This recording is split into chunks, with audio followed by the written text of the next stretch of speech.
What are you guys expecting some elaborate intro? Subscribe.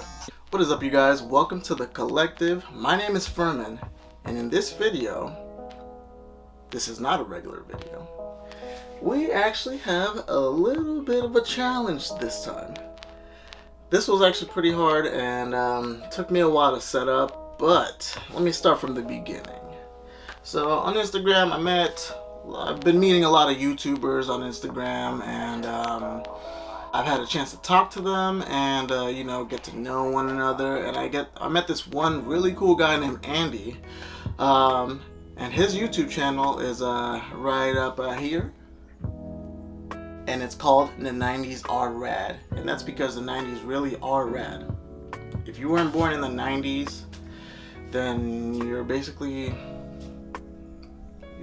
poopy. No, I'm just kidding. But I got to talking to this guy. He's a really awesome dude, and he has a really cool YouTube channel, and he basically called me out on his video and asked me to do my top 10 games of all time. Here's the problem. I have a lot of games, and I like playing a lot of different style of games, so this was like almost impossible for me to figure out. But I think I figured it out. I think I narrowed it down to somewhat of a 10, and I think I'm feeling pretty confident about this 10. So without further ado, here are my top 10 video games of all time. But before we get into that, don't forget to like this video, don't forget to share this video, and definitely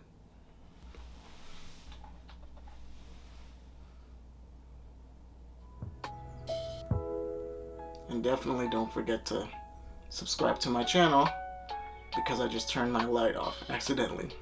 You stupid! Alright guys, let's get into it. So,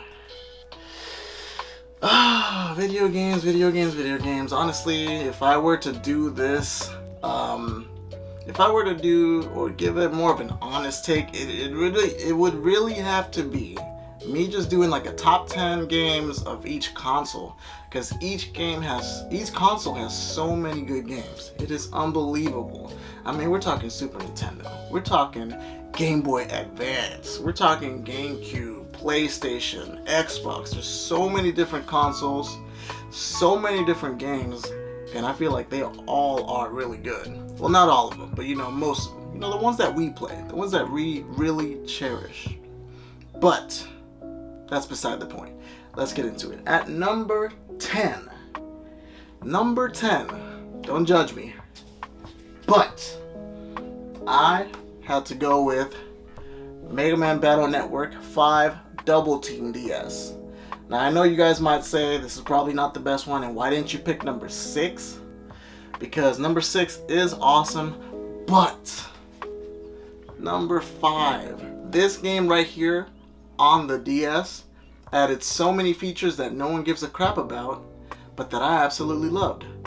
This game had updated music, it had better visuals, and on top of that you had the dual screens, so you can have all your menu items on the bottom screen, and on top of that you had Mega Man right on the bottom screen.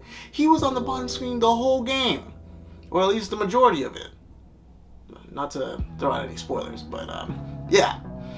He was there, and you could literally just talk to him, and it was just amazing. They had voice acting too. As soon as he did the, let's go Mega Man, woo! As soon as he did that, it was all voice acted, and it was solid voice acting. Mega Man Battle Network 5 Double Team DS. So it was just an amazing game, and on top of that, you get 2 games in one. So you're not just getting Colonel or Proto Man, you're getting both of them. Hence the name Double Team DS. Oh yeah, pretty sure I nailed that. But yeah, I put this on number 10, and honestly it should have been a little bit lower than that, but the games on this list they're so good that it was so hard for me to narrow these down.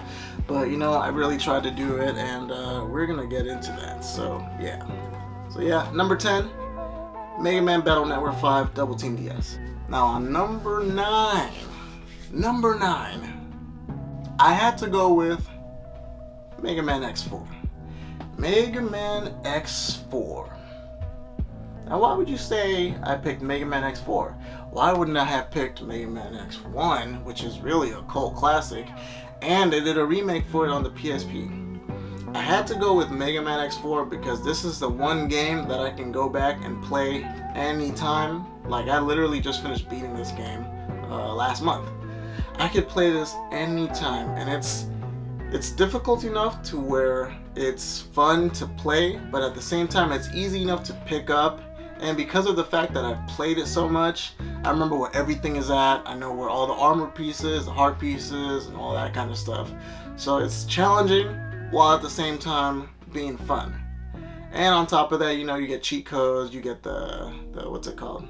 You get that special armor for X, and on top of that you get Black Zero. And you know, Black Zero is, I mean, God tier. He's got a purple saber. He's basically Mace Windu. But I digress. Mega Man X4 is in 9th place. Now this one might be a little bit controversial because I think everyone kind of hates this game, but I don't hate it. I love it. And it's one of those games that is just so bad that it's so good.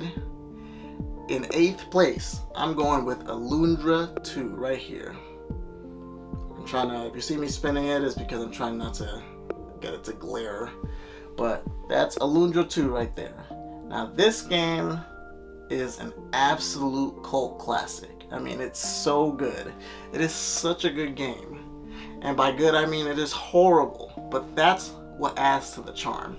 You're basically a pirate hunter named Flint, which is this guy right here.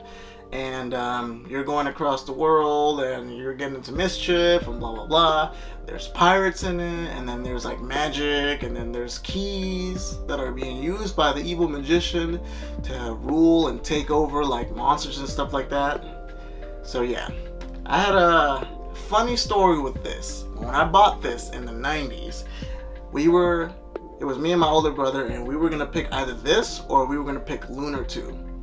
Now I know what you guys are thinking right now. You're gonna explode the comment section. If I had a huge following, that's exactly what happened right now.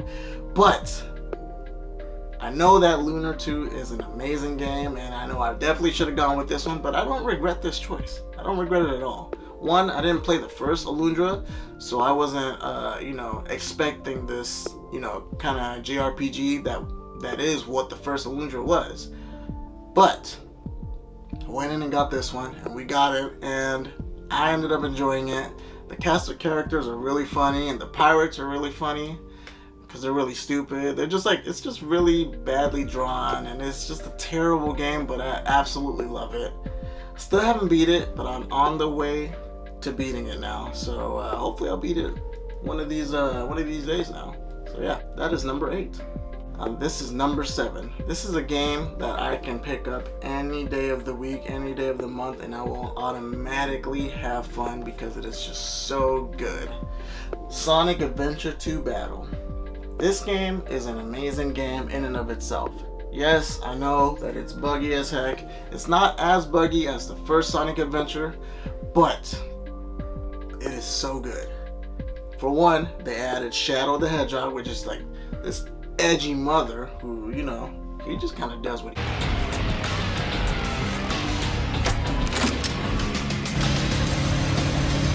But yeah, it just added so much stuff to it, and the GameCube version was amazing. I actually didn't pick this up on the Dreamcast because I didn't have a Dreamcast, but I did pick it up on the GameCube, and I easily sunk in about like 100 hours to this game. I mean, there's so much stuff to do. There's the Chow Garden, and there's a lot of gameplay in it. You get to play as all these different characters too. It's not just Sonic and Shadow. And yeah, they do have some levels that are a bit wonky, like the Rogue levels and the Knuckle levels. Not exactly well executed, but despite the fact that it had bad level design sometimes, it had a lot of charm to it, and it was an excellent game. An excellent game. And for that, it's on the top 10 list. Oh, and let's not talk about the Live and Learn theme song. They played this for the final boss.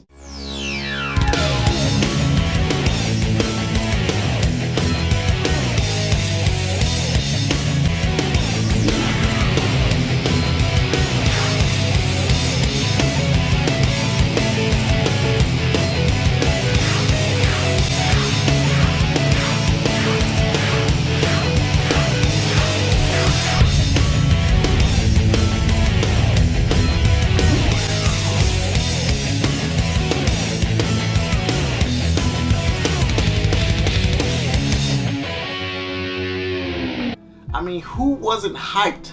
Who wasn't hyped to see that? I dare you to listen to Live and Learn right now by Crush 40 and not dance. Dare you. It's just impossible. It is just impossible. But yeah, that's where that is. Now, sitting at number 6. This might also be a little bit controversial because, you know, as far as Zelda games go, this is probably not the best one, but this is my favorite. Hold a special spot dear in me heart. Zelda Wind Waker. Zelda Wind Waker is an absolutely underrated game. I just feel like this game came at the worst timing ever.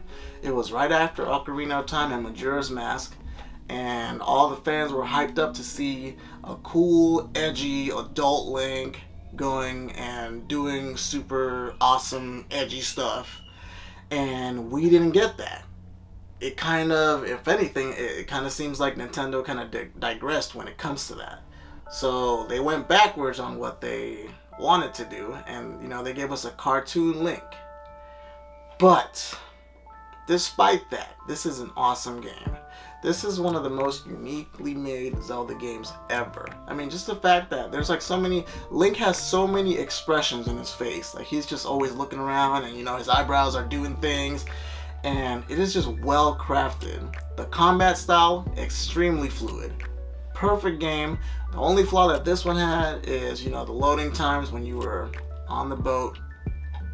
It did kind of suck that you had to load and it would just take a really long time to get to places, but they did fix that in the HD version, so there is that. So that's why that's on the top 10. Number 5, we are right down in the middle of it, right here. There was no way that I was just not going to have a Final Fantasy, but I didn't want to be cliche and put Final Fantasy VII on there, even though it's one of my favorites, or pick Final Fantasy VI, which is quite possibly, arguably, the best Final Fantasy ever made. So I had to go with this guy right here, or should I say Final Fantasy V. Final Fantasy V is an amazing game, and I actually didn't get to play this on the PlayStation. My first time playing it was when I had a PS Vita, and I just downloaded it on the, you know, the eShop. And I played it, and boy, it was just amazing. I really feel like this was the best Final Fantasy as far as like adding all of the new job system mechanics and all of those kind of things. I feel like they had a well fleshed out system, and it lets you basically build up on it and make it better and make your characters better. So they did a really good job on it. Yes, so this story takes place with a hero named Bartz, and he basically has a gang of mischiefs, which is, you know, obviously required for a Final Fantasy game. So they go on this big adventure, crystals, blah blah blah, Final Fantasy, you already know what it is. It's Final Fantasy, and it's Final Fantasy V. Great game, awesome story. If you have not played this game, I highly recommend it. It feels like the old school Final Fantasies, while at the same time, it just kind of feels like they just had fun with it. And I don't care what they say about Ferris, her pirate dialogue is like the best. So there's that. Now in 4th place, you would have never expected this to happen. I got a PSP game. I got this beautiful game called Legend of Heroes. This game is one of my top tier, gold status, upper echelon, god tier JRPG games. This game right here, I can go back and play it any time of the week, any day of the week. If I was stranded in an island and I only had one game to pick, this would be it. because this game is just an amazing game. This game has an awesome storyline. It's not, you know, breaking the mold, or it's not, you know, trying to do anything else, but at the same time, it's not cookie cutter. You got a hero, and his name is Avin, and he goes on an adventure with his best friend, and I'm blanking on his best friend's name, but whatever. So they both go on an adventure because he was separated from his sister, Emily, and he just basically wants to reconnect with her. This game does have like churches in it. That's kind of like the theme of the game, where there's a good or a hero church, which is the good god, and then there is a bad church, which has, you know, the devil or the evil god, and they're kind of, you know, they balance each other out. So at the end, something happens that's drastic, and it changes their world forever. But yeah.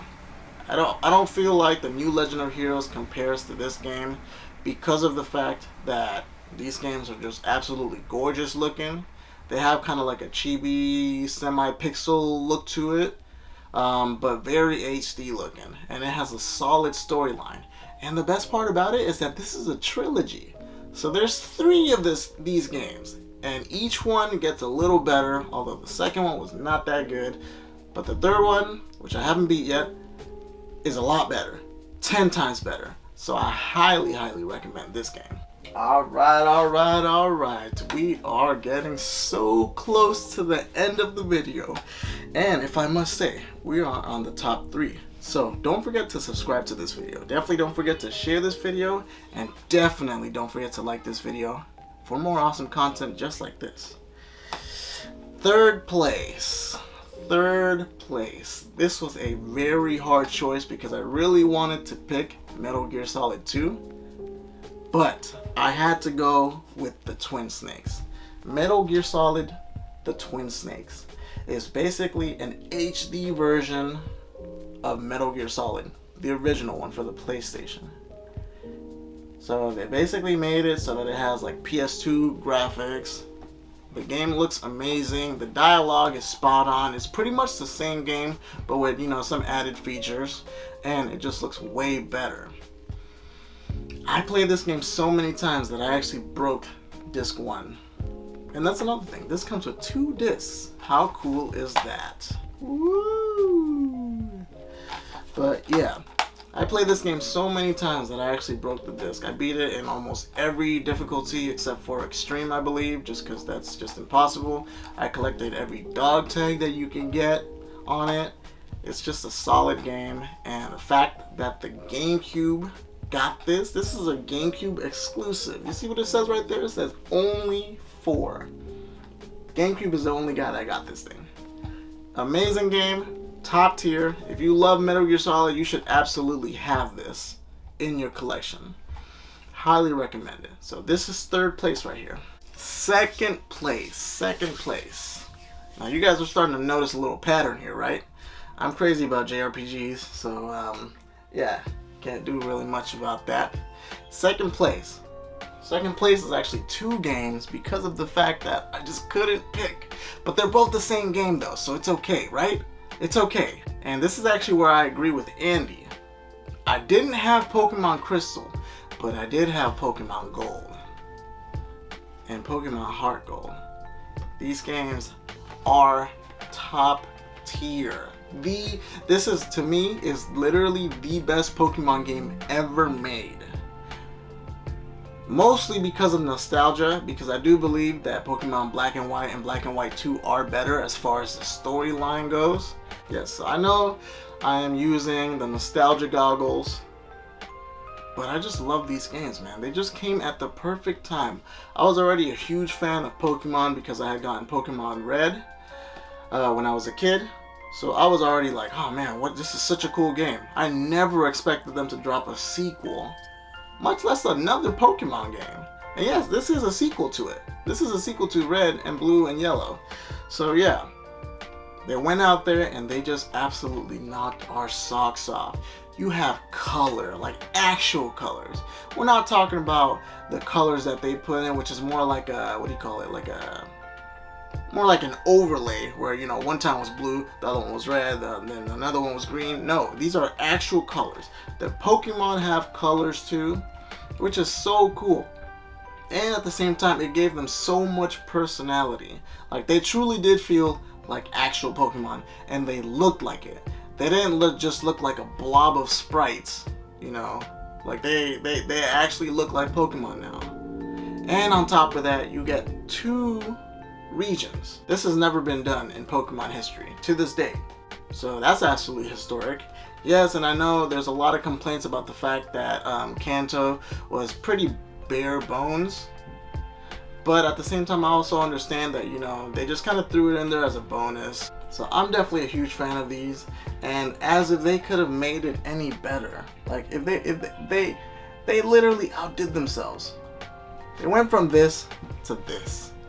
Dear God. Has there ever been a better remake ever made? Look at the remakes right now. Fire Red and Leaf Green.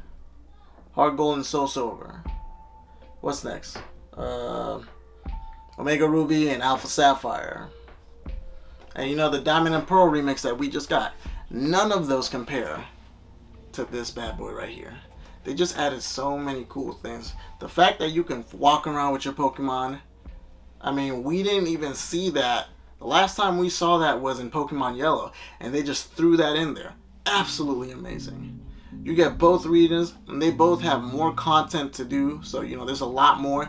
They made Kanto feel like it's not just what do you call it, a boss battle run, which is what it felt like when you were playing the original. So they just added so much content, and you know, they got the Pokewalker too. They added that guy, which, you know, I was walking around with mine. I didn't even care. I had that joint tucked in, you know, tucked in on the waist. Ain't nobody looking. Sometimes it would peep out, you know, and then someone would be like, "What is that?" And I'd be like, "Nothing." All embarrassed. But they knew. They were like, "Yeah, I got mine too." But yeah, this is my second place, and these are actually my most favorite games. I'm actually playing through Crystal right now on my 3DS. And if you guys didn't know, you guys can do that. Go on the 3DS. Buy a 3DS. If you didn't know, buy a 3DS, and you can play Gen 1 and Gen 2. I mean, you can buy all of them for like $10 each, so that's like crazy cheap. That's way cheaper than going on eBay. But yeah, this is number 2. And sitting in first place.